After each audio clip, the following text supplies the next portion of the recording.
In this video, I'll show you how to trade in standard mode on Ehamarkets step by step. This guide is for beginners, so even if you've never traded before, just follow along carefully.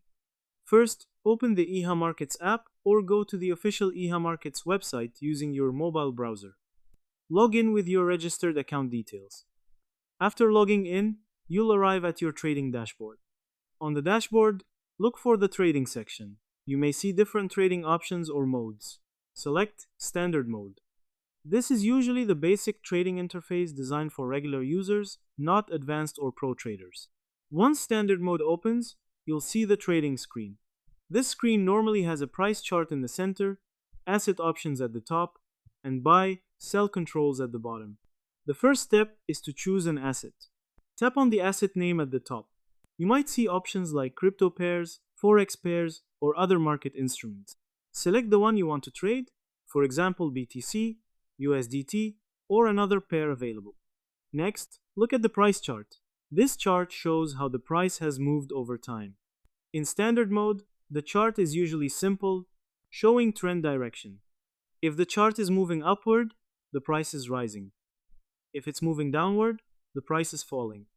Now set your trade amount. Below the chart, there is a field where you enter how much money you want to use for the trade.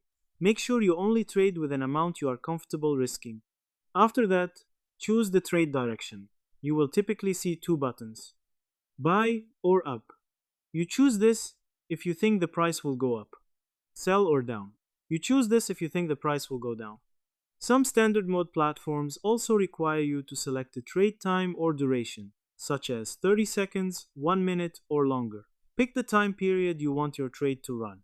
Once everything is set, asset, amount, direction, and time, tap the confirm, buy, or sell button to place the trade. Your trade will now be active. You can watch the price movement on the chart. After the trade time ends, the platform will automatically close the trade. If your prediction was correct, you receive a profit added to your balance. If not, the trade amount may be lost, depending on platform rules. You can check your results in the trade history or orders section, where all completed trades are recorded. That's how you trade in standard mode on Ehamarkets. Choose asset, set amount, pick direction, confirm, and wait for the result. If this video helped you, make sure to like, subscribe, and check out more beginner trading tutorials. Thanks for watching.